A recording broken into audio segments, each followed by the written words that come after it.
जी हाँ दोस्तों, आपने ठीक देखा। जंगल का राजा गधे से भिड़ गया और शेर को जेल में डाल दिया गया। नमस्कार, आपका स्वागत है लास्ट में 3 लेसन्स।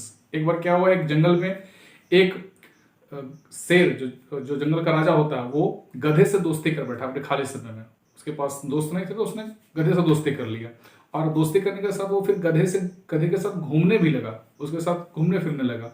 तो एक दिन बात ऐसा हुआ कि दोनों आपस में उलझ गए, किसी बात पे किसी बहस पे उलझ गए। उनका बहस ये था कि गधा कह रहा था कि आसमान पीला होता है और शेर कह रहा था कि आसमान नीला होता है। इस उलझन में दोनों कोई आपस में भिड़ गए। आपस में इन लोगों का बहस इतना ज्यादा भीड़ हो गया कि दोनों आपस में लड़ाई झगड़ा करने लगे, दोनों आपस में मारापीटी करने लगे।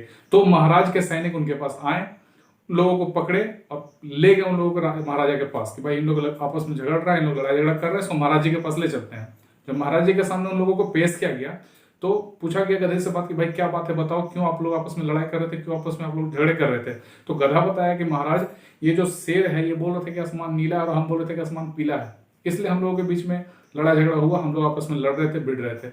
तो शेर से पूछा गया क्या सही है, तो बोला हाँ सही बात है। तो महाराज जी ने निर्णय लिया शेर को जेल में डाल दिया जाए और गधे को रिहा कर दिया जाए। पूरा माहौल कंफ्यूज कि भाई ऐसा क्यों क्यों उसको जेल में डाला गया। शेर भी पूरा कंफ्यूज, शेर पूरा डिप्रेशन में, पूरा टेंशन में आ गया और शेर पूरा एकदम रोने लगा, उसको जेल में डाल दिया गया। फिर कुछ दिनों तक शेर ने एकदम निर्णय ले लिया कि हम अपना देह को त्याग देंगे, अनशन पे बैठ गया, खाना पीना को त्याग दिया, सब कुछ छोड़ दिया।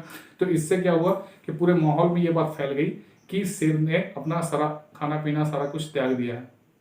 तो उसके बाद फिर क्या हुआ कि शेर के पास महाराज जी गए, पूरा सभा उनके पास गए कि भाई क्या बात है बताओ। शेर पूरा गुस्से में था, पूरा राजा साहब पर चिल्ला रहा था, पूरा उससे गुस्सा व्यक्त कर रहा था कि आपने मुझे क्यों इस तरह से जेल में डाला जबकि मैं सही था।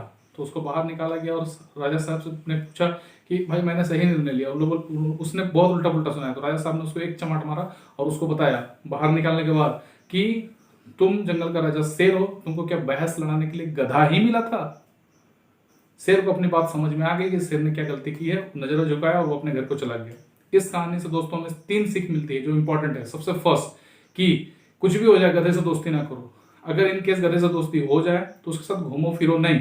और तीसरा और सबसे इंपॉर्टेंट बात, गधे से कभी बहस में मत भिड़ो।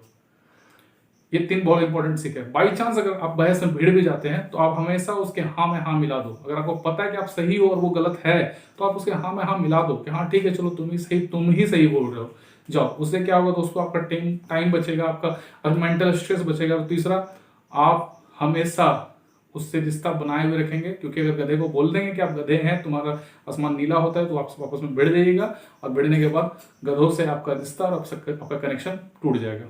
Thank you for watching.